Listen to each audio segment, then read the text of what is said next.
I decide I don't need the media in order to be involved and to make peace. I can if internet is media, if internet is media, yes, but not what is brought to me. What I want to make of it, like mass media, yeah. But I can use the internet for my goals. Right, but that's still media.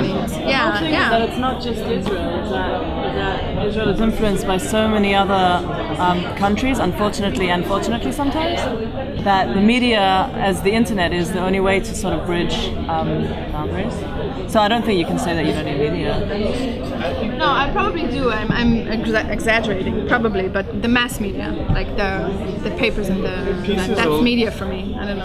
People get a bigger network, understand each other, learn more about people's cultures and stuff like this. Okay, thank you. I'm going to interrupt for a moment. No, you're totally good. I'm going to interrupt because we have the opportunity at this table to speak to other people that are not at this table. Oh, cool. So the question is, what kind of events will we want to create as a community? What kind of events will we want to come to? What kind of events will you want to come to? This is our first event. We take this as an example of what's possible. What kind of events do you think would work for people that don't know each other? Peacemakers. It's a brainstorming session. Oh, actually we're on video now. We're going to skip introductions for a minute. I know we haven't all met each other. Let's just get a few ideas. Let's just share a couple of ideas what might work. Well, I'd like to say something. I think, first of all, I would like to see a better proportion of Arabs, like, if it's possible, half by half, or at least third Arabs and 2/3 of Jews. I would like to have listening circles, not only in Arsi, not only thinking about ideas, but listening to each other,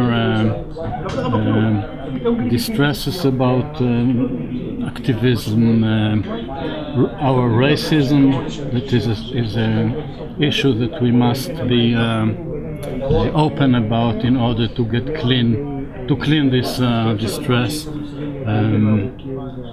And only then think about something more operational.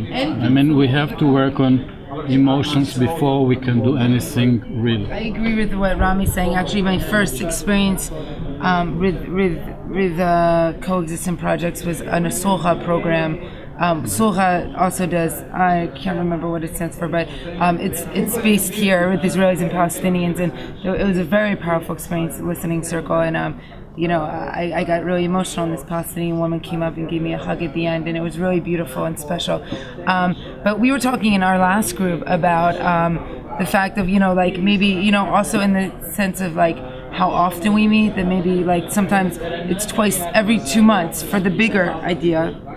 But then sometimes in smaller communities it's maybe once a month or whatnot, and we like that Eyal is really into having fun as well, and that's important, that there's a fun aspect, and maybe it could be a hiking, or sometimes just fun you would do with friends. But the other thing we were talking about, or that I brought up, that a few people agreed with, was the idea of that maybe in some of those meetings, maybe the smaller based ones, there could be a group of little groups of 2 or 3 people that do a little project, and maybe go to a school and create this project, and then a hands-on thing where it's maybe an 8-week series of planning the project, and you come together and talk about your project. The little groups talk about how their project is going, and then one of the ideas for the project was going into schools and for a 10-minute break, doing a small, very simple, fun peace activity, whatever that might be. So that's another thing.